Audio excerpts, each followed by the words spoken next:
আমি BSP Bangla news channel থেকে বলছি। এই ভিডিওটি প্রথম থেকে শেষ অবধি দেখবেন, কেউ টেনে বা স্কিপ করবেন না। আশা করি ভিডিওটি সবাই ভালো লাগবে।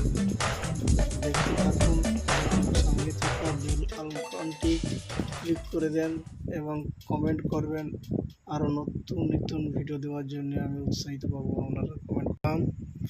যা রাজ্যের যে 3টি লোকসভা আসন বসিরহাট, কোচবিহার এবং ঘাটাল, তারই সাথে সাথে আরামবাগ লোকসভা কেন্দ্রে আজ নতুন একটি পদক্ষেপ নিতে চলেছে, যা মঙ্গলবার হাইকোর্টের দ্বারস্থ হয়েছেন বিজেপির এই 4 বিধায়ক। তার মধ্যে আগে রেখা পাত্র, তারপর নিশীথ প্রামাণিক এবং ঘাটালের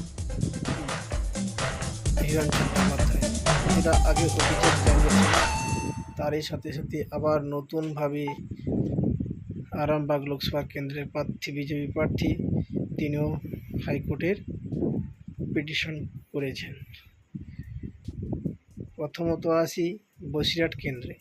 এই বসিরহাট কেন্দ্রের রেখাপাত্রের অভিযোগ যে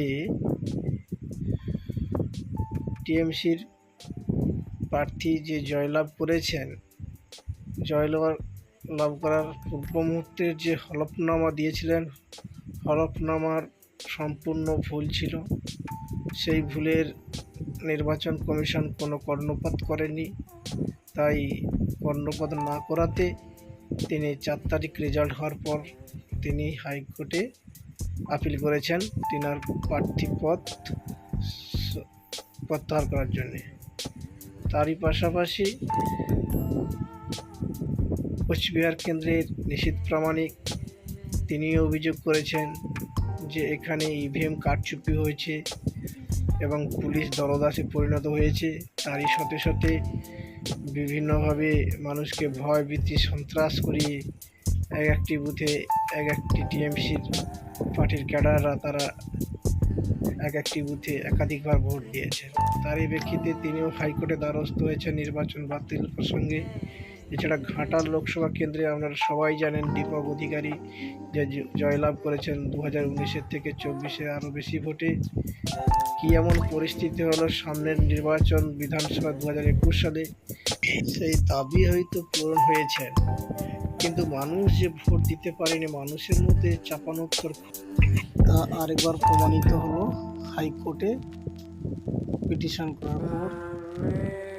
এবং ঘাটালের বিজেপি প্রার্থী হিরণ চট্টোপাধ্যায় বারবার অভিযোগ করেছেন নির্বাচন কমিশনের কাছে, নির্বাচন কমিশন তা কর্ণপাত করেনি। 4 তারিখে নির্বাচনে জয়ী ঘোষণার পর দেখা যায় কেশপুরের এক একটি বুথে প্রায় 8% মানুষকে ভয়ভীতি সন্ত্রাস দেখিয়ে, ভয়ভীতি সন্ত্রাস রিগিং করে ছাপ্পা করে ভোট করিয়েছে শাসক দলের টিএমসি নেতারা। সেই পরিপ্রেক্ষিতে 2006 এবং 2011 সালে রামেশ্বর দোলই এখানে জিতিয়েছিলেন খুব সামান্য ভোট, 10-15 হাজার ভোটে।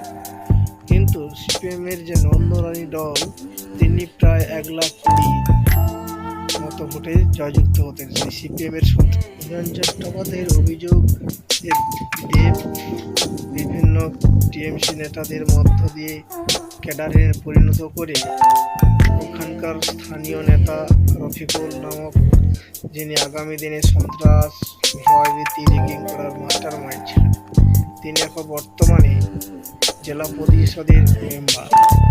তিনি বলেছিলেন দেবকে আগে 19 লোকসভা নির্বাচনের থেকে এবারে নির্বাচনে বেশি ভোটে জিতে সিপিএমের থেকে টিএমসিরা আরও বেশি করে সন্ত্রাস করেছে কেশপুর, যা মানুষের ভোটের প্রতিফলিত ঘটেনি, এটা হিরণ চট্টোপাধ্যায় দাবি করেছেন।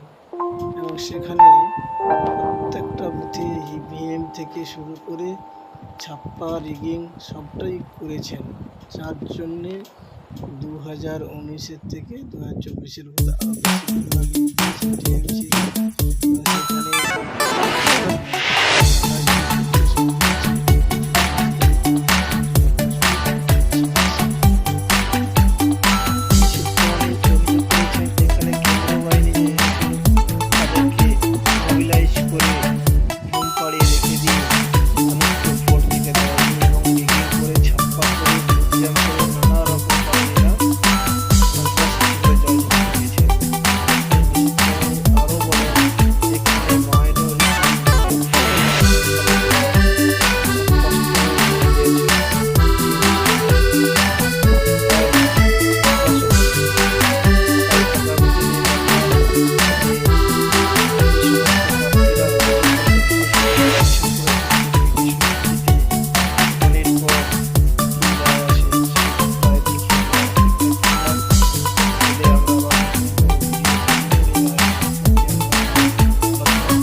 ধন্যবাদ।